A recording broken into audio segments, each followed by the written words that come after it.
All of us dislike being swindled. It's a gross breach of trust and assumes that the people being swindled are compliant or gullible enough to embrace the lie. Human beings with that tendency to trust are vulnerable to a swindle. And it seems the bigger the swindle and the more in plain sight it is, the easier it is for swindlers to pull off the lie. It seems impossible for us to accept that a big lie could be a lie. People assume scientists would never lie to us and assume our representatives in government would never do anything that would harm us. And they assume that if everyone seems to think it's true, then it must be true, even when presented with evidence to the contrary. The commonly accepted meaning of the words climate change is that we are experiencing increasing levels of carbon dioxide in the atmosphere from using hydrocarbon fuels such as gas, coal, and oil. And that's supposedly leading to unprecedented temperatures and to more natural disasters, with humans being held responsible. The truth is that climate naturally changes. Climate variability has been with us for millennia. The great swindle is the statement that humans are causing the climate to change and that what we're experiencing today is unprecedented. The money-making aspect of the swindle is that to mitigate the first lie, we must redirect investment away from traditional sources of reliable and affordable energy generation into unreliable and expensive energy generation. This transition has made countries around the world vulnerable to nature's natural weather events. In a heat wave or a snowstorm, countries dependent on unreliable renewables cannot rely on their energy sources to cool them down or to warm them up. Look at the mess in South Australia and countries around the world. If we don't have the integrity and the courage to interrogate and debate and the so-called climate evidence that's the basis for this transition from secure, affordable energy to unreliable, expensive energy, then we place our own progress in peril. Climate change, in terms of the commonly accepted meaning today, is a swindle. Yet Australian politics has been conned into endorsing policies aiming at decarbonising our economy from 2050. What the media and the political leaders say nothing about is that Australia decarbonising will make no difference at any time now or in the future to carbon dioxide levels in the atmosphere. It's blatant and empty virtue signalling. It means nothing and will make no difference. And it's not necessary in the first place. Politicians have the highest duty of care to base all decisions and policies on rigorous scientific evidence, especially policies that bring about negative consequences for people's livelihoods and lifestyle. Expensive policies need justification, with impacts specified and quantified before implementation. This justification can only be achieved when based on the solid scientific evidence that proves causation. As someone who understands and applies the scientific method and process, I cross-examined for 15 years the science that supposedly supports climate claims. During my time in the Senate, I have canvassed widely the accepted understanding of and evidence for climate change. Many politicians have acknowledged the rort that is climate change, and the fact that these politicians have never cited nor interrogated the evidence. On this issue, all roads lead to the climate scientists in CSIRO. I requested and had meetings with CSIRO scientists and have asked many questions through letters and through Senate estimates hearings. There are several surprising admissions and some monumental flaws in the claimed evidence that politicians spruik. Politicians should be our first line of defence when it comes to rigour and due diligence, yet are the first to be compliant and gullible in accepting supposed evidence without scrutiny. It's our duty of care to scrutinise, yet many are not doing their job. The Australian people elect politicians, and then we implicitly trust them to do the scrutiny for us, yet these politicians are failing us. In September 2016, CSIRO's climate science team admitted to me that they've never provided any evidence to politicians that carbon dioxide from human activity is a danger. Instead, CSIRO suggested I ask the politicians why they thought human carbon dioxide is a danger. Yet our media and our government policies are awash with categorical claims of the danger from human-produced carbon dioxide. CSIRO's climate science team has never corrected any of these false claims, falsely citing the CSIRO. CSIRO scientists started the meetings I requested with just one paper on temperature and one sole paper on carbon dioxide. After almost 50 years of climate research, just one paper on each.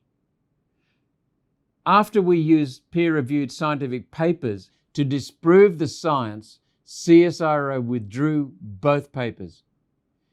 In some cases, the flaws contained in the papers were already on public record from the paper's authors. CSIRO then conceded, wait for it, today's temperatures are not unprecedented. Yet CSIRO never corrects these wild and false claims that are embedded in our policies and media stories that are the basis of our investments in unreliable renewables.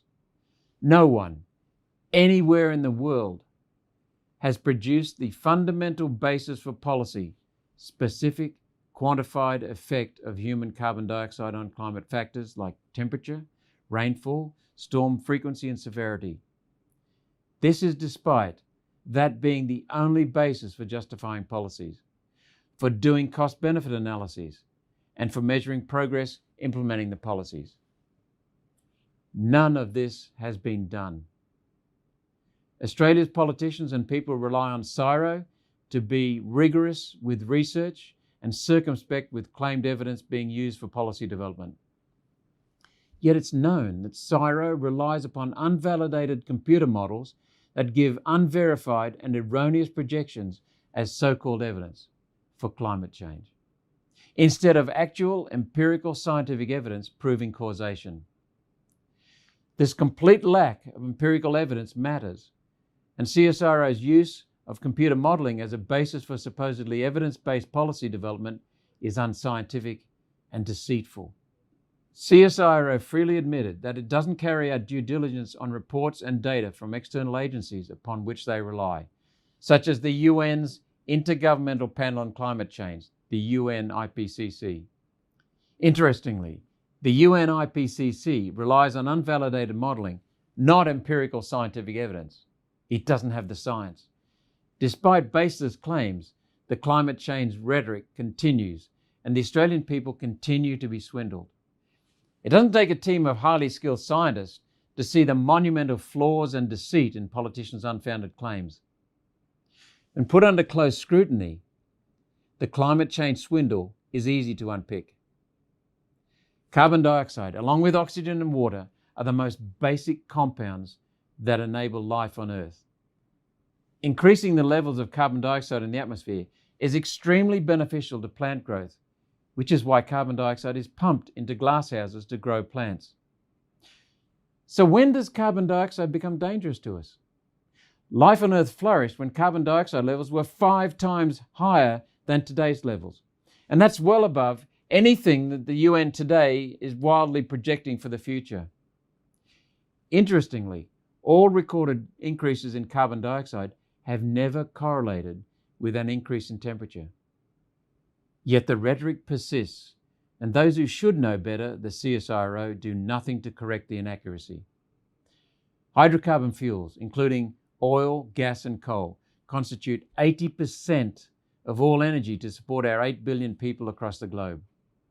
The move to unreliable renewable energy instead of hydrocarbons is a delusional pipe dream. Countries need confidence and stability in core baseload energy source. Hydrocarbons provide the best quality baseload power of any energy source. It is the never-failing, go-to robust energy source that isn't dependent upon the sun shining and the wind blowing. Apart from the intermittency of renewable energies and its weak capacity to be baseload power, unstable, unreliable solar and wind are costing the Australian taxpayer more than $7 billion per year in direct subsidies, and a total cost to the economy of $19 billion each year. The great swindle in the solar and wind figures is the cherry picking of real costs that are excluded when falsely packaging renewables as affordable. The inconvenient truth is that renewable energy costs rarely factor in the carbon dioxide produced in making, transporting, installing and removing them, or the cost of disposing of wind turbines and solar panels. The significant cost of building scattered transmission lines to get the dispersed energy to the centres where it's needed is not included. After more than 30 years of flushing money into solar and wind, they're still not financially viable without subsidies from taxpayers and electricity consumers. Around the world, despite trillions of dollars in government support, unreliable renewables produce just 2% of the world's power, yet billionaires receiving subsidies get richer at the people's expense. In the words of Australia's chief scientist, Dr. Alan Finkel, at Senate estimates in 2017, if Australia stopped producing all carbon dioxide tomorrow, there would be virtually no change to global climate. Governments around the world have conned us that there's a climate emergency and that we need to get to net zero carbon dioxide in 2050. This economic suicide will create energy poverty. Meanwhile, large and rapidly growing nations such as China and India ramp up their energy production from hydrocarbons and project massive increases in use of coal, gas and oil. This includes increased use of our high-efficiency, high-quality, clean Australian coal in their fleets of huge power stations already under construction and with plans for many more to continue their push for industrial and economic development and security. How can Australia ever compete when our manufacturing sectors are crumbling under the weight of increasing energy prices due to subsidies on unreliables and taxes on carbon dioxide? We can't and we won't. Our strategic industries that secure our sovereignty will continue to be eroded and we will become militarily and industrially vulnerable and economically and culturally poor. In 1989, the United Nations claimed we had only 3 years to win or lose the climate struggle. In 2006, Al Gore claimed we had only 10 years to address climate change. In 2007, Australia's own Tim Flannery said that even the rain that falls isn't going to fill our dams and our river systems. In 2019, even Prince Charles claimed that we had only 18 months left to avert disaster. There is no climate change emergency. There is a climate change swindle. Even the world's loudest and shrillest advocates of this mythical climate emergency can't truly believe there's any emergency when they use gigantic amounts of hydrocarbons to fly personal jets into Glasgow for the UN's COP25 climate change summit in November 2021. The hypocrisy, the absurdity are in plain sight. Proponents of the fake climate change emergency exploit our natural tendencies to care and to create goodwill. They do so to drive us to feel guilt for using hydrocarbons and to feel fear. They impose financial pain upon us all, while they continue using more hydrocarbons than the average person to power their planes, holidays and homes, and they do so guilt-free. There's no climate emergency, yet we're perilously close to reversing human progress. That's not a legacy anyone wants to hand to our generations to come. Storms, floods, droughts, heat waves and coral bleaching are not increasing. These events are cyclical and only those with a short-term view of history could think otherwise. To get their national and global taxes to provide the UN with a guaranteed revenue stream, politicians and global institutions rely on us taking a very short-term view. They rely on us trusting without questioning. And they rely on our essential use of reliable coal, oil, gas for our lighting, heating, cooling and cooking, for our industry and jobs, for our transport, and they rely on our essential agriculture. All to tax essentials on which we depend and must have. That's a perfect base for a perpetual tax and for control over every aspect of our lives, including our food, freedom, and modern lifestyle. There's much evidence to dispute all claims of human hydrocarbons causing climate variability, and I call for more scientists and politicians to have the integrity and courage to stand against it. They need protection against losing funding grants and against dismissal for daring to demand the science. Bureaucrats, though, charlatan academics dependent on dishonest grants, politicians and international bodies such as the UN must be held accountable for their unfounded, concocted climate emergency claims. Apart from the gross mismanagement of funds, the inevitable trend towards energy poverty and economic ruin, the great climate change swindle is manifesting into climate anxiety in our young people. The inherent imbalance of power between adults and children guarantees our younger generations are left with the legacy of these breaches of trust. Not only are they growing up needlessly anxious about the sustainability of their world and being made to feel guilty for using coal-fired power, the new generation of adults will be left with the increasing debt to finance intermittent renewables and will have to work out how to keep the lights on when the wind doesn't blow and the sun doesn't shine. Until that specific, quantified effect of human carbon dioxide on climate is provided, we need to immediately drop all climate and energy policies that have the most devastating impact on the middle class and especially on the poor and the vulnerable.